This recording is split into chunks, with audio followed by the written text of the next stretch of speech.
it's Tori, and welcome back to my channel, or welcome if you're new.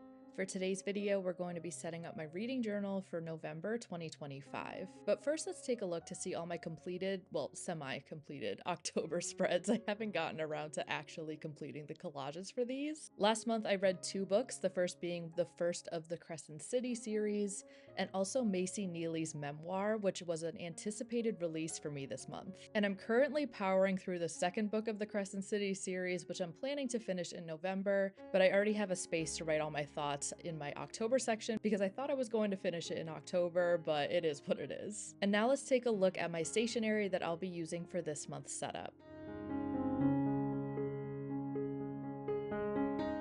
When it comes to my theme for November, I decided to go with the Ink and Page Journal's November Chrysanthemums ephemera kit. I'm pretty sure that's what it is. I am obsessed with the fall cottage core vibes of this pack, and I think it'll be perfect for this month. By the way, if you have any questions about my printing process, please check my description box if you're looking for like label paper, image sizing, all of those things. They'll be right down there for you. Now, without further ado, let's start setting up my cover page for November in my reading journal.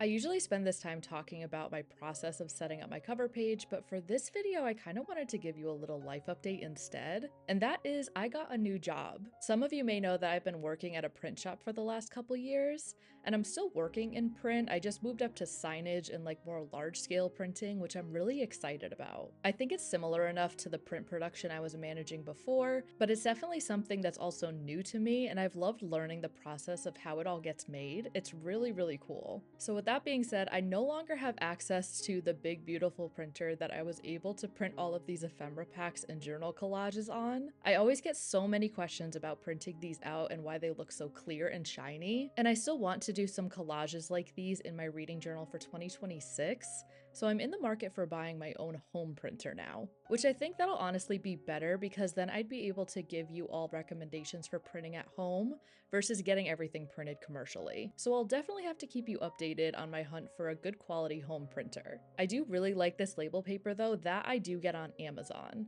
It basically turns any print into a sticker, which makes my collage life so much easier and saves me money on other adhesives. So I'll have this label paper linked down below if you want to check it out. But after adding in a couple finishing touches, that is my cover page complete, and we're moving over to the right side, which is my reading progress tracker and my November TBR.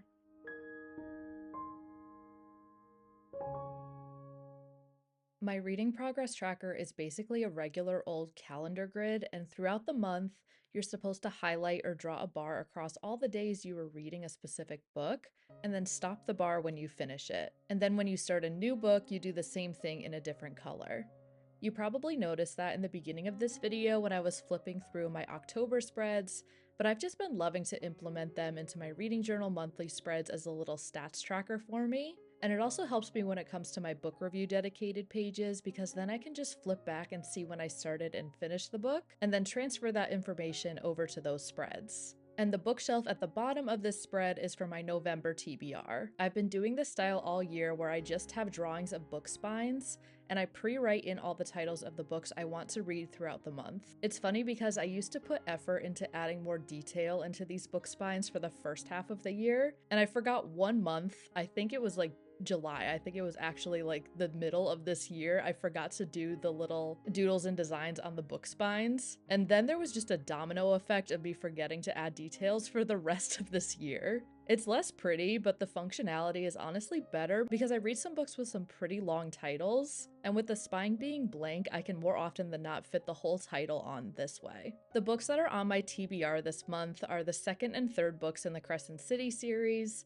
and I'm truly enjoying this series, but the books are just so long, and I told myself that I would finish the whole series this year, so I gotta get a move on that. We've only got 2 months left, we gotta speed this up. I can't remember if I put any other books on my TBR because I didn't write on the book spines in this video, but I do want to get to The Nightingale this year as well, and that's by Kristen Hanna, whether it's this month or next month. I read The Great Alone this year and I loved it so much, and I know The Nightingale is most people's favorite book by Kristen Hanna, so I definitely want to make that a priority for this year, so I'll be adding that to my TBR as well.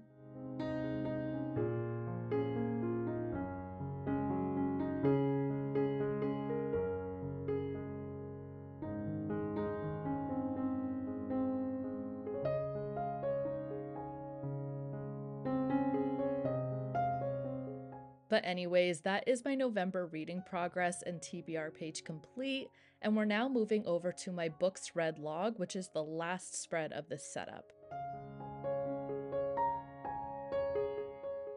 I'm picking out a couple art prints to use on this 2-page spread and some backgrounds that flow well with them. Then I'm ripping up some of the background images I printed out on copy paper to put in the corners like I did for my cover page. For the art prints, I printed these at 8.5 by 5.5 on cardstock.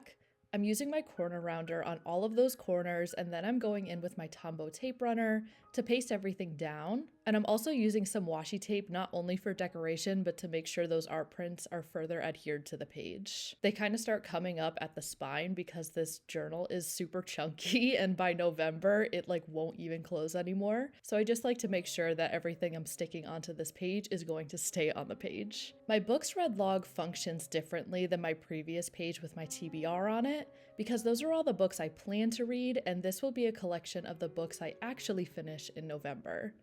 I'm going to have 3 off-white dot grid pieces of paper that I trimmed down to be able to fit 3 book covers. I'll print those out later once I finish the books, and I'll also add in my star rating on these stickers from Pretty Little Studios. I've gone through so many of these sticker sheets this year, they're truly a reading staple for me, and I'm definitely going to need to stock up for my reading journal when I set that up for 2026. When it comes to my extra spread next to my books read log, sometimes I turn it into a quote page, but other days I kind of leave it blank or just add a couple stickers. I honestly couldn't think of a quote I wanted to add to this page. I like to keep them short because I need to stamp them all out and keep everything cohesive with the rest of the setup. But I will just add a few stickers around these pages, and that is my books read log complete, so that is officially the end of my November reading setup. I'm going to do a quick flip back and forth of all these pages we created today in this video, and I can't wait to fill them up throughout the month. I hope you all enjoyed this video. If you did, please give it a thumbs up and don't forget to subscribe while you're here. Also, don't forget to check out my bullet journal social medias. Thank you so much for watching, and I will see you in the next one. Bye!